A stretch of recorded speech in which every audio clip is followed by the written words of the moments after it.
संतुलन हराउछि परिवेश बदलुछि पाणीपागर मिजाज दिनकु दिन बाहरुछि नुआ नुआ रोग राज्य में हिट स्ट्रोक एवं हाइपरथर्मिया नेला दुई जीवन वायुमंडल में आर्द्रता वृद्धि और असह्य गुळुगुळी पई बढ़ुछि शरीर तापमात्रा शक्तिहीन हेउछि मनीष बढ़ुछि अलस्वामी ए रोगर चिकित्सा नुहे प्रतिकार करने को सतर्क कराइला स्वास्थ्य विभाग पाणीपाग केन्द्र पर स्वास्थ्य विभाग पक्षर लोक सतर्क रही कहुଯାଇଛି। हाइपरथर्मिया एक सांघातिक रोग यह सीधासलख मस्तिष्क को आक्रांत करुछि स्नायु मध्य दुर्बल हेउछि खरा जोगु मनीष देहरु लवण पदार्थ कमी जाउछि प्रभाव में चर्मजनित समस्या सहित हिट स्ट्रोक हेउछि यार चिकित्सा पई स्वास्थ्य विभाग स्वतंत्र व्यवस्था करिछि हेले चिकित्सा अपेक्षा खरा को न जिबा भलो बोली कहिसंती स्वास्थ्य निर्देशक आम जानी खरा को जब एक्सपोजर होती आम देहरु तरल पदार्थ कमी जाऊँगी आम देहरु लवण पदार्थ कमी जाऊँगी आ किछि किछि जगह जिते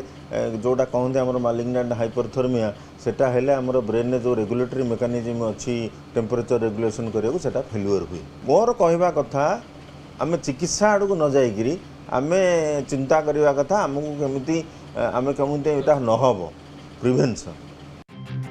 पाणीपाग बदलुथिबारु चलित ग्रीष्म में अधिक ताती अनुभव होउछि किछि जिल्ला रे ताती नथिले भी लोके असह्य गुळुगुळी अनुभव करुछन्ति शरीर प्रबल झाल बाहरिबा सहित तापमात्रा 40 डिग्री अतिक्रम करुछि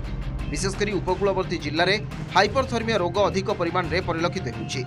वयस्क एवं जो माने अधिक औषध खाउछन्ति सेमानंकु ए रोग आक्रांत करुछि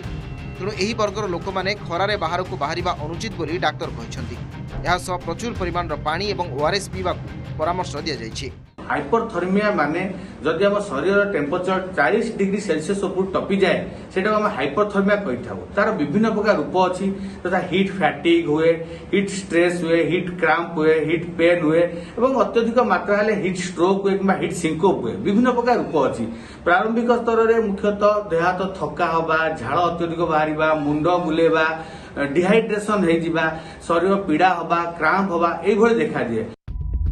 असंतुलित पाणीपाग पई एबे अनेक प्रकार रोगरे पीड़ित हेउचंती लोके हेले हिट स्ट्रोक एवं हाइपरथर्मिया वर्तमान समय बड़ रोग भाव में उभा होइछि।